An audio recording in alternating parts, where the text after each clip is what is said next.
We got history. Got me feeling the nostalgia when you look at me. Thinking about what Milum atau lebih dikenali sebagai ulat Hongkong ini mempunyai potensi yang tinggi untuk menjadi salah satu sumber makanan alternatif bagi organisme hidup. Disebabkan oleh kandungan nutrisi yang tinggi, ulat milum juga telah diproses menjadi makanan tambahan bagi manusia.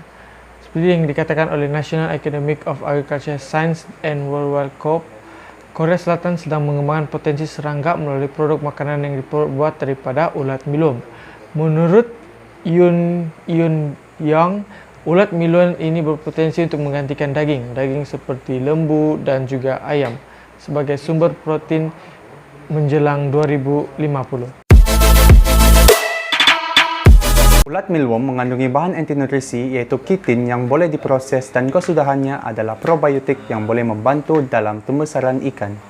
Milum yang hidup mengandungi 20% protein, 13% lemak, 2% serat, dan 62% kelembapan, manakala milum kering mengandungi 53% protein, 28% lemak, 6% serat, dan 5% kelembapan. Sumber protein alternatif untuk tepung ikan dan tepung soya merupakan topik perbincangan dan topik utama dalam dunia aquaculture dalam penyelidikan dalam bidang sumber makanan ikan. Sumber makanan merupakan perkara penting yang perlu diambil kira kerana makanan ternakan menyumbang daripada 60 hingga 70% daripada kos pengeluaran. Disebabkan oleh harga sumber protein yang semakin meningkat, beberapa pengkaji telah membuat kajian dan menjumpai bahawa potensi ulat milum sebagai sumber protein alternatif bagi ikan yang lebih murah berbanding tepung ikan dan tepung soya, kata Kasri pada Mac 2021. Harga purata bagi pasaran milum ialah Rp7. Ini merupakan purata harga bagi 10 jenis produk ulat milum yang kami kaji dari laman web jual beli seperti Shopee dan Lazada. Bekas harus mempunyai luas permukaan yang besar dan sisi yang licin. Bagian bekas hanya perlu beberapa inci lebih tinggi daripada substrate untuk mengelakkan ulat daripada melarikan diri. Anda boleh menggunakan dedak gandum, oat, tepung jagung, dan tepung gandum. Isi bahagian bawah bekas 2 atau 3 inci dengan substrate makanan. Anda hanya perlu menambah makanan secara berkala dan haiwan ini akan makan banyak pada waktu malam. Potongan kentang, apel, wortel, salad, kubis atau buah-buahan dan sayur-sayuran yang boleh mengekalkan air kepada cacing atau kumbang Anda. Kentang sering disukai kerana ia bertahan lama dan tidak memburuk dengan cepat. Jangan gunakan mangkuk air kerana cacing atau kumbang akan merangkak dan lemas.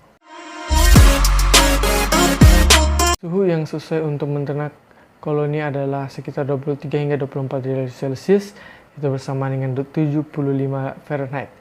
Memancar haba mungkin perlu jika Anda berada dalam keadaan iklim yang sejuk. Anda perlu menyimpan bekas kotak ternakan jauh daripada posisi tingkap kerana cahaya matahari secara langsung akan menjadikan bekas kotak peternakan menjadi terlalu panas. Cahaya tidak diperlukan sepanjang masa dalam proses penternakan. Koloni cacing atau kumbang ini akan lebih cepat membiak dalam keadaan suhu yang mempunyai kadar kelembapan yang tinggi.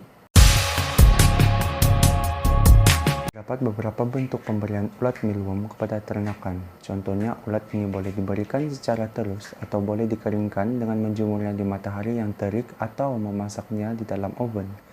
Selain itu, ulat yang telah dikeringkan ini pun boleh dikisar dengan menggunakan mesin pengisar untuk menghasilkan serbuk ulat milum.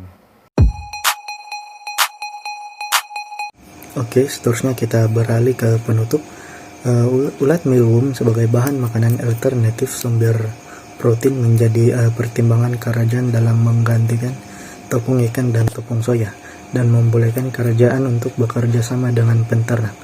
Dengan wujudnya sinergi ini, lebih mudah untuk menghasilkan penyelidikan yang lebih mendalam dan seterusnya dapat menjawab permasalahan peternak khususnya yang berkaitan dengan sumber makanan.